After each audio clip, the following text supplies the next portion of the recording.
can't do this. No, we can't fight it, Carly. And why should we? I love you. You're the only woman I'll ever love.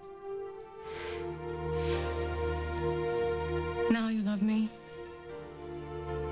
But what about later? It's bound to happen, Jack. It always does. I'll look at you, and instead of what I see now, there'll be disappointment, uncertainty. You won't even know it's there. It was there. Take another look.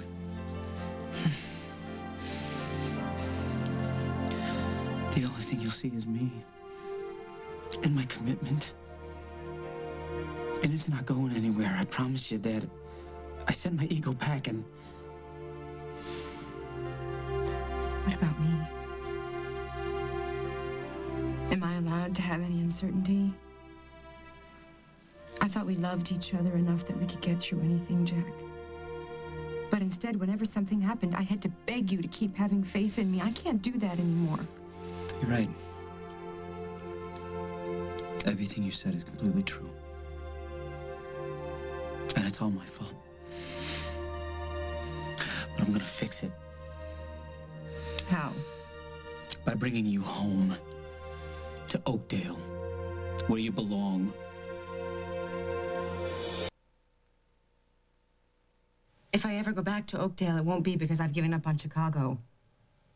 It'll be because Chicago's given up on me. Why don't you come home before that happens? Because I don't even know where home is anymore, Jack. That's why I'm lugging my portfolio all over this town, trying to get somebody to say something other than you've got great talent, Miss Tenney. Too bad you don't have enough experience. Just like I've always told you, with the amount of talent you have, it's only a matter of time before someone's smart enough to give you a break. Well, that's what I have to keep telling myself. That if I want to be a designer, I have to keep knocking on doors. Yeah, but those doors have to be here. Yes. They sure as heck aren't in Oakdale, Jack, so unless I want to pack up and go to Paris... The only chance I have at making something of myself is here. And it doesn't cost plane fare. All right. So this is where you need to be. For as long as it takes. Are you shaking? Why wouldn't I be? My savings are shrinking faster than my morale. This hotel room costs a fortune, and the rents here are ridiculous, Jack. Don't tell me you're already thinking about quitting. And whenever I do, I think about Jessica Griffin. Making me look like a parasite. Living off one man after another. Hers will not be the last word, Jack. The next time they hear my name in Oakdale, it'll be because I am somebody. I'm an idiot. I never should have asked you to come back to Oakdale. You went through hell there, and I let it happen. I can see why you'd want to stay away. I'm not staying away because I'm afraid you won't protect me, Jack. And I know you'd love another chance at that. It's part of your good guy complex. More like a selfish guy. Well, hey, if you need to be in Chicago, I'll make it happen. I'll help you any way I can.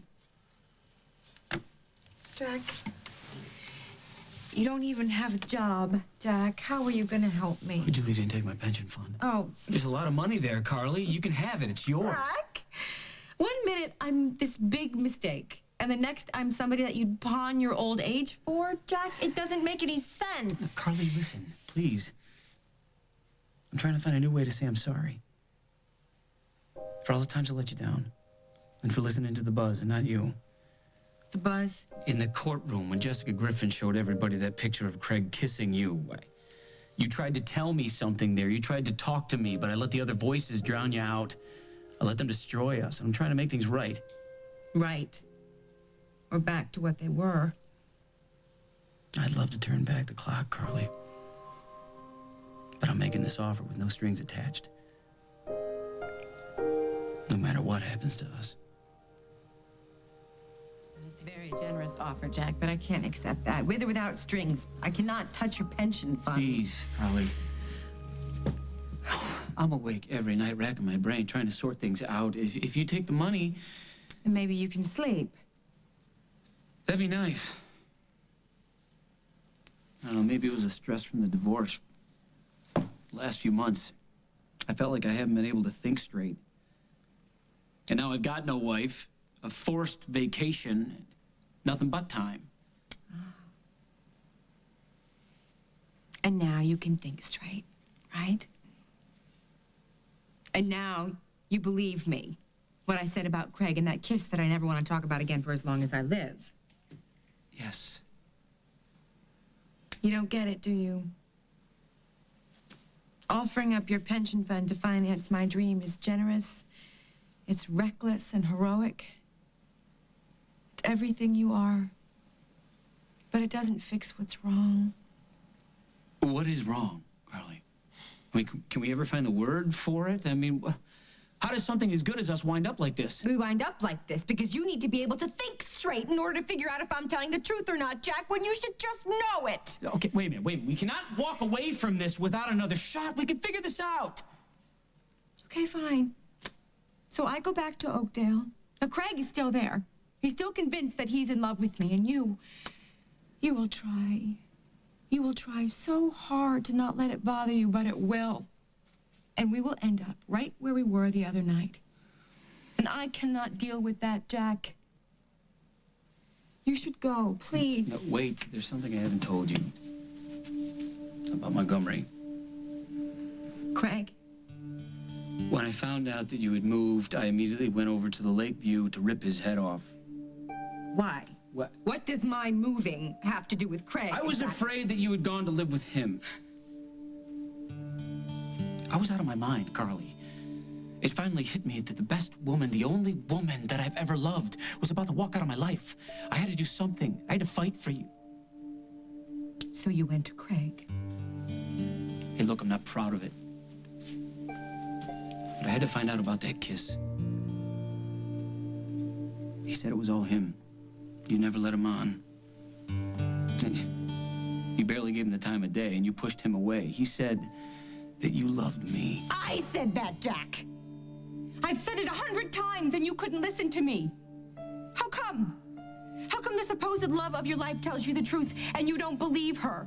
And then when a sleazeball like Craig weighs in, suddenly you're all ears.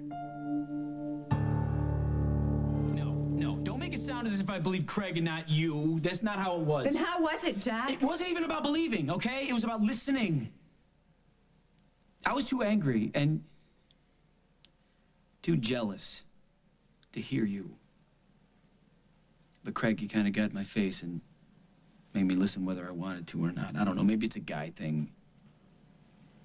Well, I am never going to be a guy. So if that's what it takes to get through to you, then I should just go it alone. Thank you for coming, though. I mean it. Yeah, right. Thanks, but no thanks. I won't forget your offer, Jack. I know that it came from your heart. I have to learn to help myself, and you need to go home and think about your own life. Right, listen, about the money. If you ever need it, just call. The offer stands.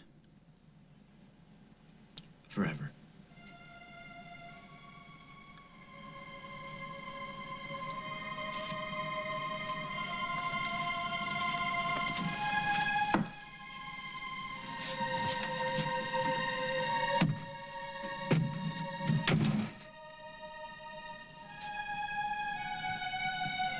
Goodbye, G-Man.